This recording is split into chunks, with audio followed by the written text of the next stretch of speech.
오늘은 에스더 9번째 시간입니다.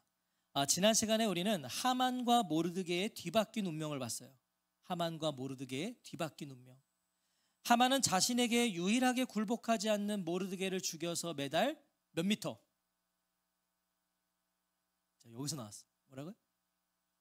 50미터요?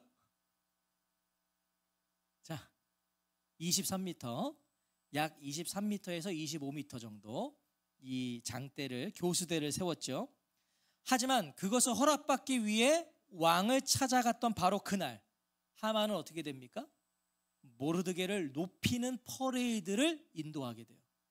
그러니까 하만을 모르드게를 높은 장대에 매달려고 죽여버리려고 왕을 찾은 날, 그는 오히려 모르드게를 높이는 일을 하고 왔다고요. 기억하시죠? 원통함으로 씩씩거리며 집으로 돌아온 하만에게 돌아온 건 아내와 친구들의 위로가 아니라 저주였습니다. 저주. 6장 13절에 보면요, 제가 세 번역을 읽어볼게요. 아내와 친구들이 이 하만에게 이렇게 말합니다. 당신이 유다 사람 모르드게 앞에서 무릎을 꿇었으니 이제 그에게 맞설 수 없어. 당신은 틀림없이 망할 것이요. 모르드게를 죽이려고 했다고 나가건 자가 오히려 모르드게를 높이고 와버리니까 당신은 이제 망했어, 끝났어 라고 저주를 퍼부었어요. 돈과 힘을 가진 하만은요, 복수의 칼을 준비하려 했을 거예요. 하만은 돈이 있거든요, 힘이 있거든요. 다시 내가 이 모르드게를 박살내야지 계획을 세우려고 했던 바로 그 순간에 다급한 노크 소리가 들려옵니다. 자, 6장 14절 한번 보실래요? 6장 14절 같이 한번 읽겠습니다. 시작. 아직 말이 그치지 아니하여서 왕의 내시들이 이르러 하만을 데리고 에스더가 베푼 잔치에 빨리 나아가니라. 저 모르드게를 내가 어떻게든 박살내야지 하고 있는 그 찰나의 순간에 노크 소리가 들려왔다고요. 하만이 반격을 준비할 새 없이 왕이 보낸 내시들의 손에 이끌려가는 바로 그 순간으로 오늘 본문은 시작이 됩니다. 끌려가는 거예요, 이제 하만이. 1절 보세요. 왕이 하만과 함께 또 왕후 에스더의 잔치에 가니라. 자, 1절의 분위기 느껴지세요? 1절 지금 어떤 분위기 같으세요? 왕은요, 지금 하만이 오기만을 기다리고 서 있는 거예요.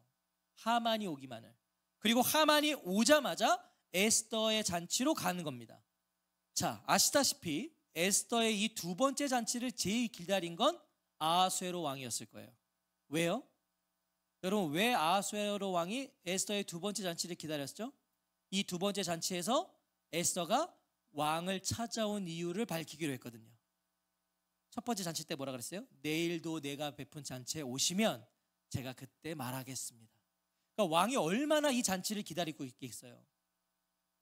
하만은요, 왕에게 인사도 나를 겨를 없이 이 잔치 자리에 놓이게 됩니다. 자, 그렇게 드디어 운명의 두 번째 잔치가 시작되는 거예요. 오늘 두 번째 잔치가.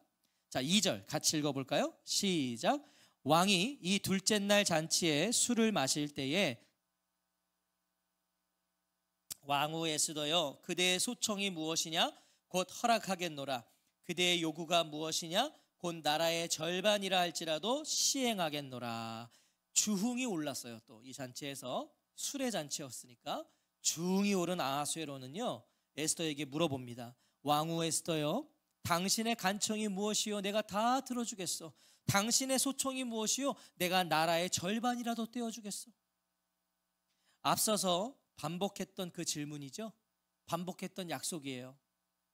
그대로 또 말합니다. 마치 녹음기를 틀어놓은 것처럼. 자, 여러분, 이 포인트를 우리가 봐야 되는데요. 왕이 묻기 전에는요, 제 아무리 왕후여도 먼저 말을 꺼낼 수 없어요. 그러니까 이 말은 무엇이냐면, 만약 이 두 번째 잔치에서 아하수에로 왕이 이 질문을 하지 않았다면, 너 소원이 뭐냐, 너의 간청이 뭐냐라고 묻지 않았다면 에스더의 모든 계획은 수포로 돌아가는 거예요. 먼저 말을 못 꺼내거든. 왕이 물어봐야 돼요. 자, 그런데 지금 왕이 물어봤다는 건 뭐예요? 에스더에게는 그토록 기다려온 순간이 왔다는 거죠. 에스더는 이때를 기다리고 있었거든요. 이 순간, 나에게 또 물어볼 또 너의 소원이 뭐냐, 너의 소청이 뭐냐를 물어봐줄 그 기회만을 기다리고 있었어요. 에스더는요 어느 때보다도 신중하고 겸손하게 입을 떼기 시작합니다. 여러분 3절 보세요. 얼마나 지금 에스더가 신중하게 대답하고 있는지를 한번 보세요. 자, 3절 같이 읽어보겠습니다. 시작. 왕후 에스더가 대답하여 이르되 왕이여, 내가 만일 왕의 목전에서 은혜를 입었으며 왕이 좋게 여기시면 내 소청대로 내 생명을 내게 주시고 내 요구대로 내 민족을 내게 주소서. 여러분 지금 극도로 예를 갖추고 있는 에스더가 보이세요? 되게 조심스럽게 말해요. 예의를 갖춰요. 왕이여, 내가 왕께 은혜를 입었고 왕께서 나를 어여삐 여기시면, 여러분 얼마나 지금 왕을 막 존중하면서 이야기를 꺼내는지 보시냐고요. 에스더는 최대한 아하수에로의 심기를 건드리지 않기 위해 애를 쓰고 있어요. 왜 그랬을까요? 왜 에스더가 이렇게까지 왕의 심기를 생각하면서 얘기를 꺼냈을까요? 하만의 유다인 멸절 조서에는 뭐가 찍혀 있으니까? 왕의 인장이 찍혀 있잖아요. 이 말은 뭐예요? 아하수에로도 엄연히 공범이거든요. 아하수에로도 공범이에요. 도장을 찍었으니까. 에스더는 그런 왕을 정죄하지 않으면서도, 왕을 기분 나쁘게 하지 않으면서도 하만을 고발하기 위해서 지금 매우 전략적으로 대답하고 있는 겁니다. 여러분 에스더 이제 우리가 지금 계속 볼 텐데 굉장히 지혜로워요. 에스더가. 저는 우리 여기 있는 여성분들이 다 에스더와 같은 지혜가 있으시기를 축복합니다. 근데 이제 이런 지혜가 있으면 남편들이 힘들어. 얼마나 이제 보세요. 에스더가 얼마나 치밀하게 이 남편을 막 옥죄고 있는지를 보시자고요. 자, 처음부터 하만, 조서, 유다인 이런 말을 하지 않아요. 어떤 힌트도 주고 있지 않다는 거예요. 자, 보세요. 그저 뭐라고 말하냐면 내 소청대로 내 생명을 내게 주시고 내 요구대로 내 민족을 내게 주소서. 자, 내 생명 주시고 내 민족을 내게 달라. 자신의 목숨과 자기 민족을 구해달라고만 말해요. 왕에게 나를 구해주시고 내 민족 구해주세요. 자, 그게 자신의 소청이자 요구라고 말합니다. 자, 그게 내 소청입니다. 그게 내 요구입니다. 이건 뭐예요? 왕이 뭐라고 했죠? 너의 요구가 뭐냐? 너의 소청이 뭐냐? 내가 들어줄게. 자, 그런데 이게 내 소청입니다. 이게 내 요구입니다는 뭐예요? 왕 그 약속 지키라는 거죠.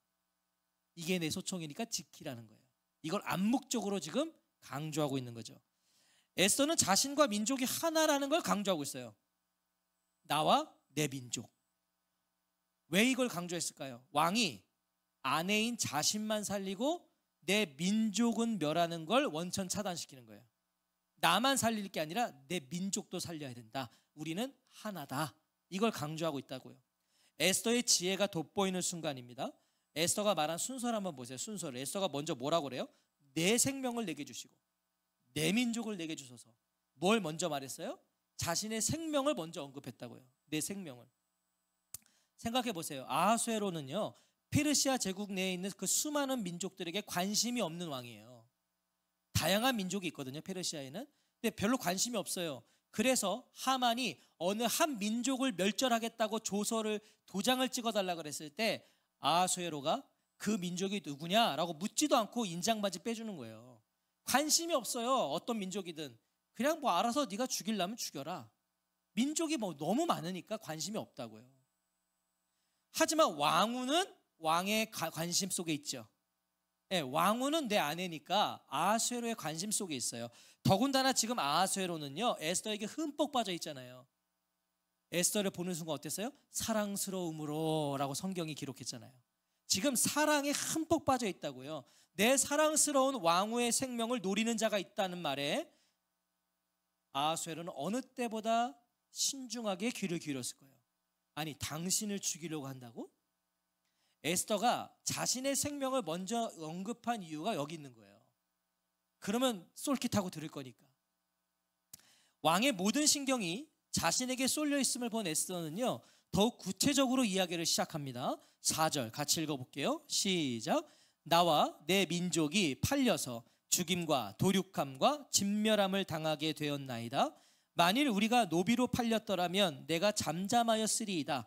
그래도 대적이 왕의 손해를 보충하지 못하였으리이다 하니. 자, 자신의 소청과 요구의 이유를 밝혀요. 내가 왜 그런 요구를 했는지, 내가 왜 그런 소청을 했는지, 나를 살려주고 내 민족 살려달라는 소청과 요구를 왜 했는지를 밝히는데 먼저 뭐라 그래요? 나와 내 민족이 팔려서. 자, 에스더의 지혜를 또 보세요.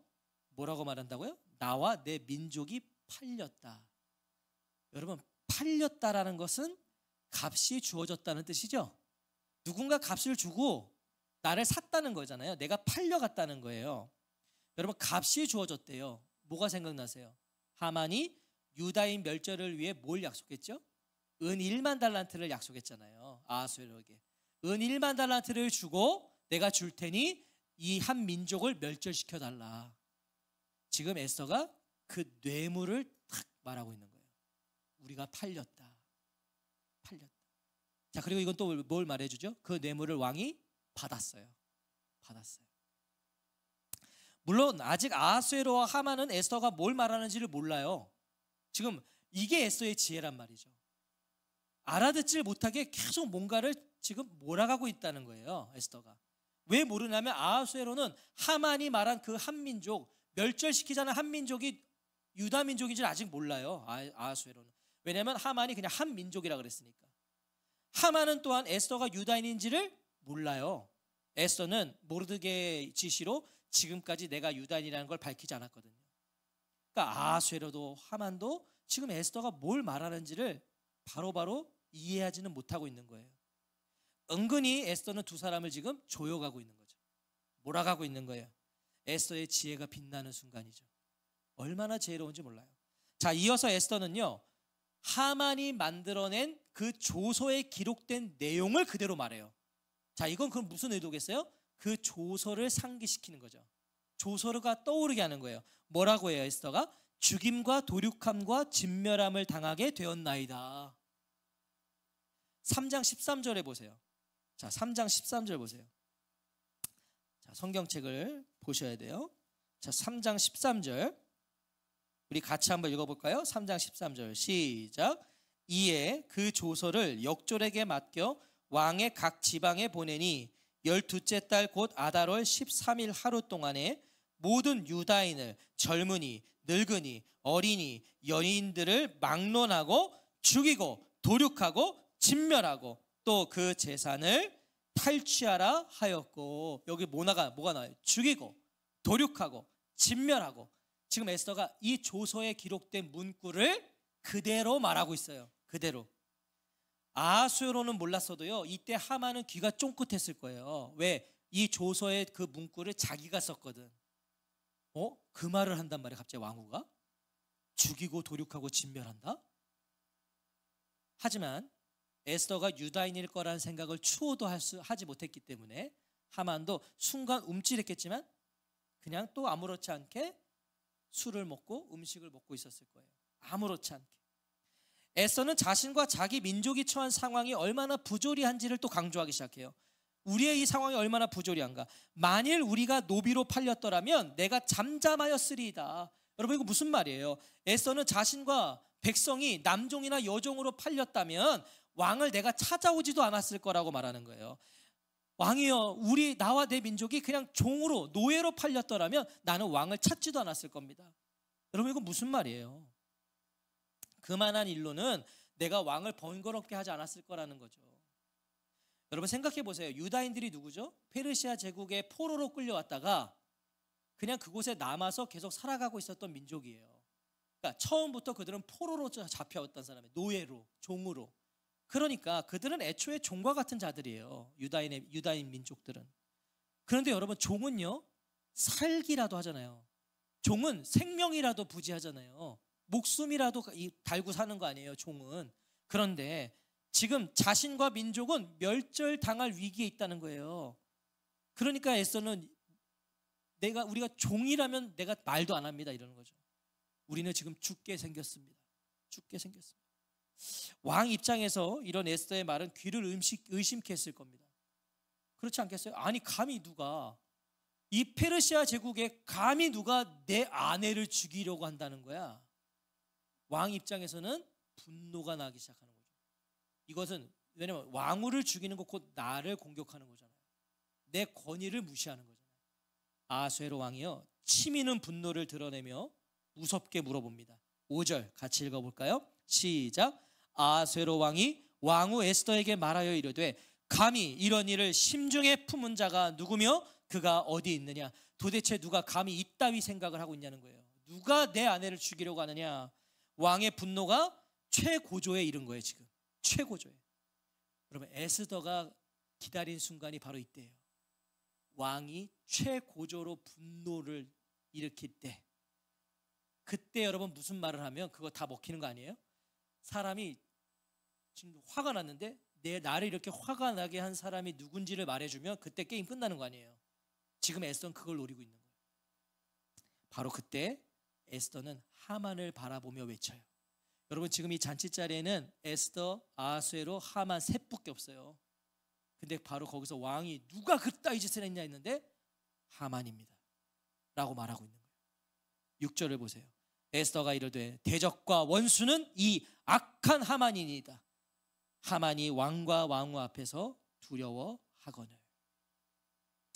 하만이 불의하게 멸절하고자 한 민족이 유다 민족이라는 거, 그리고 왕후 에스더가 유다인이라는 게 지금 처음으로 밝혀지는 순간인 거예요.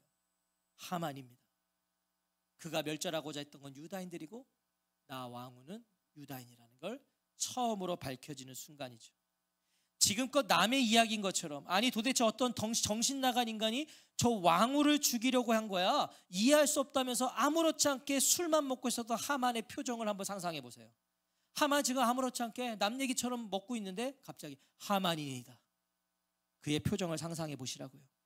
모르드게가 싫어서 그의 민족 유다인들을 제거하려고 했는데 왕후가 유다인이라는 거예요. 지금 모르드게가 싫어서 유다인 죽이려고 했는데 왕후가 유다인이다. 하만이 왕과 왕후 앞에서 두려워하거늘. 여러분, 지금 한순간에 잔칫날이 하만에게 뭐가 된 거예요? 제삿날이 된 거예요. 잔칫날이 제삿날이 된 거라고요. 자, 근데 제가 보니까 지금 제일 곤란한 건 사실 하만이도 곤란하지만 아하수에로 왕이 가장 곤란했을 거예요. 왜요? 하만의 요청에 내 인장 반지를 빼준 건 나거든. 하만이 한 민족 멸절하자 그랬을 때 그래? 그럼 너 이거 가져가서 도장 찍고 실행해. 왕이 줬단 말이에요. 7절을 보세요.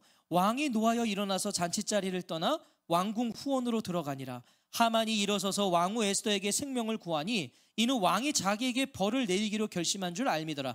내 왕후를 죽이는 일에 지금 내가 동참한 꼴이 됐죠. 내가 허락한 꼴이 됐어요. 화가 머리끝까지 오른 아하수에로는요, 자리를 박차고 나가버립니다. 그 왕궁 안뜰로 갔다는 거예요. 자, 우리도 가끔씩 화가 날 때는 일단 그 자리를 뜰 때가 있죠. 그냥 화가 나면 그냥 나가는 사람 있잖아요. 에휴씨, 그러고 나가버리고. 아하수에로가 왕궁 후원으로 나갔다. 자, 여기에 여러 해석들이 있어요. 자, 학자들은 이런 걸 또 해석을 해요. 성경이 왜 나갔냐 이런 말을 안 하니까. 근데 제가 이렇게 보니까요, 첫 번째, 화를 못 이겨 나갔다. 이거는 우리가 또 상식적으로 이해가 돼요. 화를 못 이겨 나갔어요. 또 어떤 사람들이 이런 말을 해요. 조언을 들으러 나갔다. 우리가 지금까지 본 아하수에로 왕은 누군가의 조언을 듣지 않으면 결정을 못했잖아요. 그러니까 또 조언을 들으러 나갔다. 또 어떤 학자들은요, 놀라지 마세요. 이런 사람이 박사학위를 갖고 있다는 게 저는 놀라울 뿐인데, 이유를 이렇게 말해요. 술을 많이 먹어서 용변을 해결하러 나갔다. 저는 이런 분들이 박사학위라는 게 놀라울 뿐이에요. 소변 보러 나갔대요.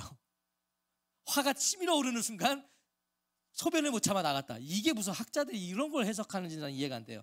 자, 잘 들으세요. 정황상, 성경은 문맥적으로 읽고 그 정황 속에 들어가야 되죠. 정황상 아하수에로는 지금 뭘 하러 나갔겠어요? 국리를 하러 나간 거예요.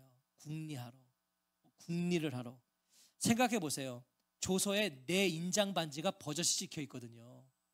여러분, 그 인장 반지는 지울 수가 없잖아요. 내가 허락한 거를 만천하가 알고 있다고요. 하만을 제거하다가 에스더의 그 말 때문에 하만을 그 자리에서 죽이기에는 자기의 체면이 구길 수 있다고요. 왜? 나 공범이니까. 나도 거기에 동조했으니까.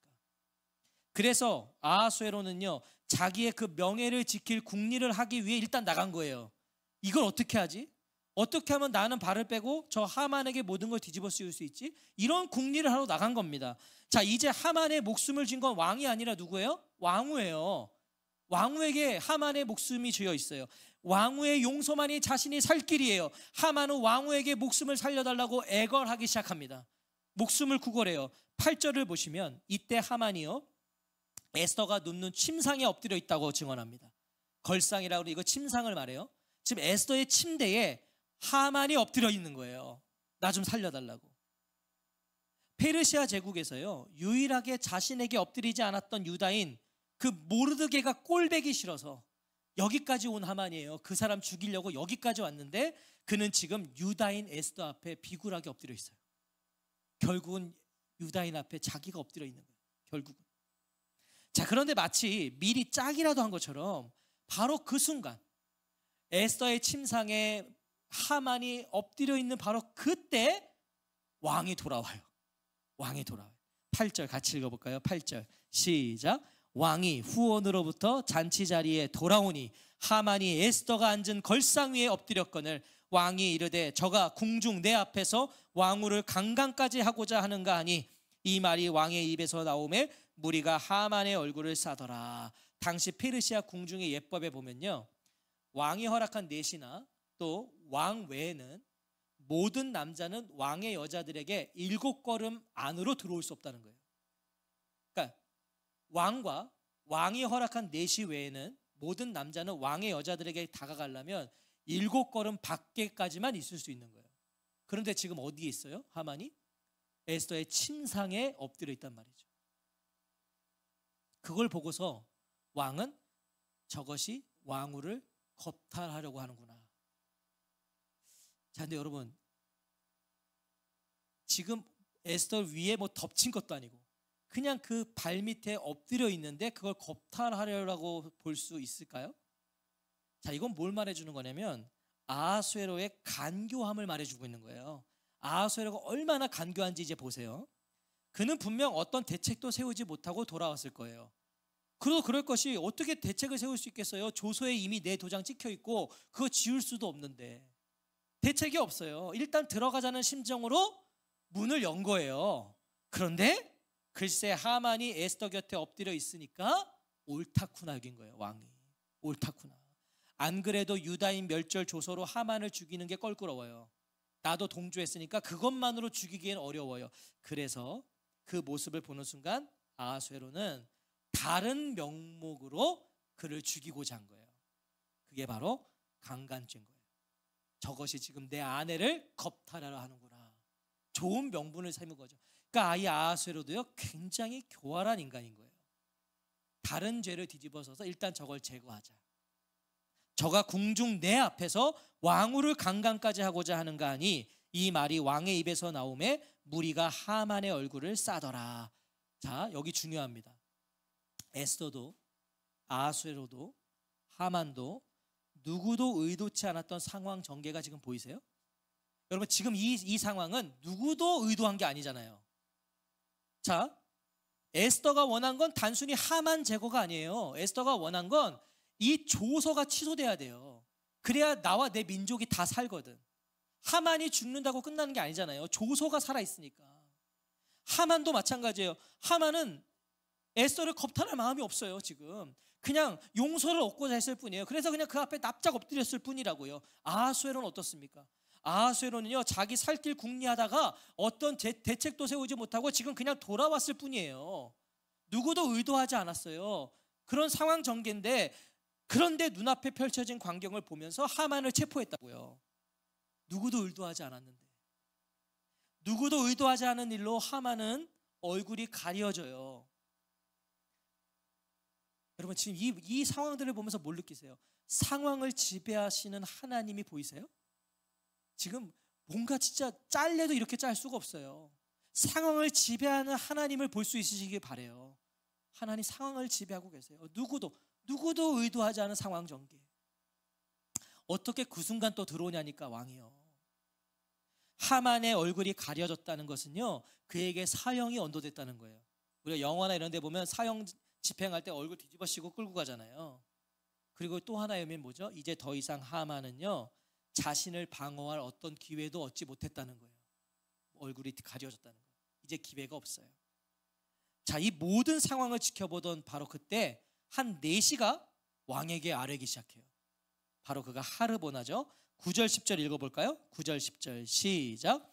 왕을 모신 내시 중에 하르보나가 왕에게 이르되 왕을 위하여 충성된 말로 고발한 모르드게를 달고자 하여 하만이 높이가 50규빗 되는 나무를 준비하였는데 이제 그 나무가 하만의 집에 섰나이다. 왕이 이르되 하만을 그 나무에 달라 하매 모르드게가 매달려 한 나무에 하만을 다니 왕의 노가 그치니라. 자, 이 하르보나는요 갑자기 불쑥 튀어나온 내시가 아니라 1장 10절에 보시면 7 내시가 언급되고 있어요. 어전 내시들. 그 중에 한 사람이에요. 거기 이름이 나와요. 하르보나. 그러니까 이 사람 뭐예요? 왕의 가장 지근거리에 있는 7 어전 내시 중에 한 사람이 갑자기 고발을 하나 하는데 그게 뭐예요? 하만이 모르드게를 달기 위해 23m짜리 교수대를 세웠다는 거예요. 아수에로 왕이 분노할 만한 또 하나의 사실을 제공하고 있는 거죠. 자, 여러분 모르드게가 누구예요? 왕의 생명을 살려준 은인이에요. 그래서 조금 전에 그를 높여주는 퍼레이드를 지시했잖아요. 나의 은인이란 말이에요. 그런데 하만이 그런 모르드게도 죽이려고 했다니까 왕의 입장에서는 하만의 죄목시 하나 더 추가되는 거죠. 저것은 정말 죽어야 되겠구나. 하르보나의 이 고발 어떠세요? 여러분 그는 교수대를 세운 걸 알고 있어요. 하만이 모르드게 죽이려고 교수대를 세운 건 이 하르보나가 알고 있었단 말이에요. 지금 여러분 이건 뭘 말해줄까요?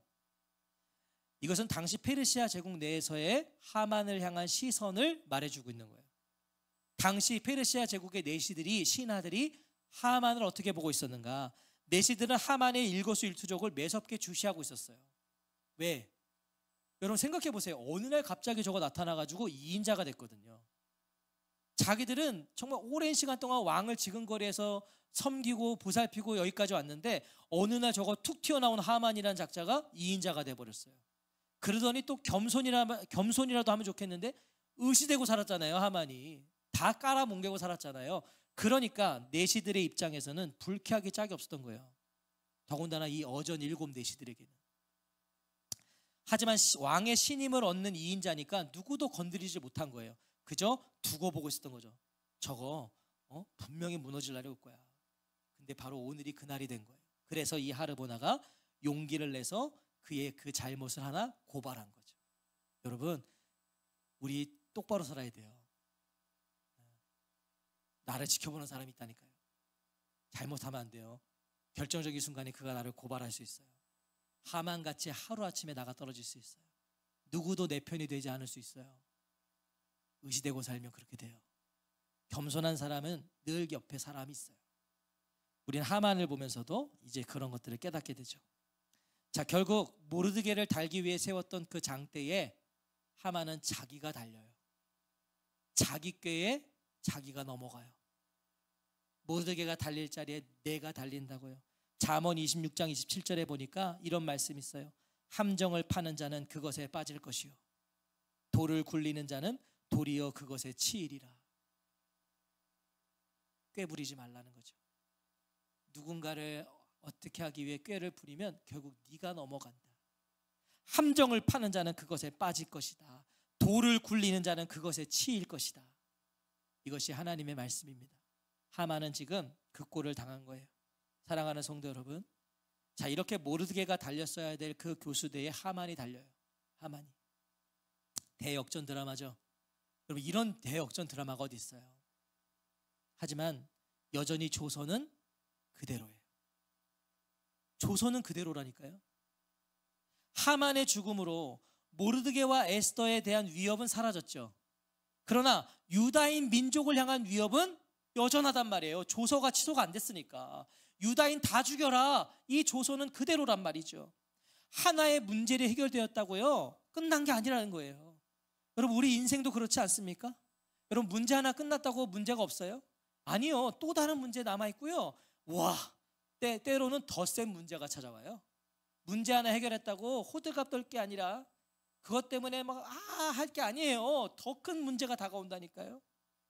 상황과 환경이 중요한 게 아니란 말이에요. 여러분, 상황이 해결됐다고, 환경 하나가 해결됐다고 끝난 게 아니라고요. 그게 중요한 게 아니라는 거예요. 오늘 이 역전 드라마를 이루신 분이 누구세요? 여러분, 모르드게와 에스더를 여기까지 이끌어 오신 분이 누구세요? 여러분, 하나님이세요. 여기까지 인도하신 이가 하나님이시라니까요. 하나님을 바라보고 의지하는 게 그래서 중요한 거예요. 하나님의 선하심과 인자하심을 신뢰하는 게 그래서 중요한 거예요. 그분이 이끌어 오셨거든.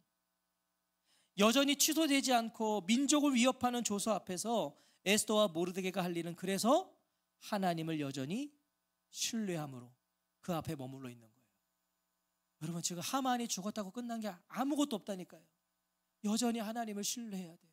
이해할 수 없는 것으로 지금 하만이 죽었어요. 이해할 수 없는 상황 전개로 하만이 죽었어요. 하나님이 하신 일이죠. 모르드게가 한 것도 없고 에스더가 한 것도 없어요. 그러니 더욱 그들은 하나님을 신뢰해야 되는 거예요. 문제가 없어 여기까지 오셨어요? 제가 자주 드리는 질문이잖아요. 오늘 저와 성도님들 문제가 하나도 없어서 여기까지 오셨어요? 아니잖아요. 고난이 하나도 없으셔서 여기까지 오셨어요? 아니에요. 하나님이 계셔서 여기까지 왔어요. 할렐루야. 하나님 계셔서 내 인생 여기까지 왔다니까요. 내가 잘나서 오신 것 같아요? 내가 열심히 해서 오신 것 아니요. 나는 절망하고 나는 포기했지만 그런 나를 소망하시고 포기하지 않으신, 나를 붙들어 매어 이끌어 오신 하나님의 손이 있어서 여기까지 온 거예요. 지난 인생들을 돌아보시면 정말 그걸 고백하실 수밖에 없을걸요. 난 몇 번이고 포기하고 싶었고 사는 것도 싫어서 그랬던 난데 여기까지 나를 누군가가 지금 붙들어 매서 끌고 오셨다니까. 누굴 기대하실 거예요? 누구를 의지하실 거예요? 누구를 신뢰하시겠어요? 당장 좋은 것을 찾기보다 좋으신 하나님을 바라볼 수 있는 눈을 가지시기를 축복합니다. 여러분, 좋은 것만, 당장 좋은 것만 보지 마시고 좋으신 하나님을 보실 수 있어야 돼요. 그 사람이 결국 승리한다니까요. 좋으신 하나님. 하나님을 바라본다는 건 다른 게 아니에요. 하나님 바라보는 거는 하루 종일 저기 하늘에 고개 쳐들고 사는 게 하나님 바라보는 게 아니에요. 하나님 바라보는 게 무엇인가? 여러분, 오늘 에스더를 보십시오. 에스더. 여러분, 한 치 앞도 알 수 없는 상황이죠. 에스더 입장에서 다 에스더가 돼보시라고요. 지금 한 치 앞을 알 수가 없어요. 앞으로 어떤 일이 일어날지 모르겠어요. 상황이 어떻게 전개될지 알 수 없어요. 그런데 에스더는 하나님을 신뢰함으로 두 번째 잔치를 준비하고 있었어요. 맞나요? 두 번째 잔치를 준비하고 있었어요. 에스더는 어떤 일이 일어날지 몰라요. 그러나 하고 있어요. 하나님을 신뢰함으로 지극정성을 다해 준비하지 않았겠어요? 제가 봤을 때 이 두 번째 잔치는 에스더의 인생 속에 가장 지극정성을 다해 준비한 잔치였을 거예요.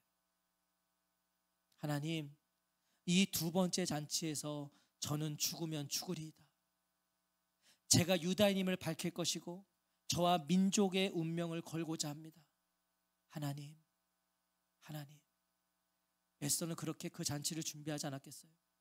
하나님, 하나님, 도와주세요. 도와주세요.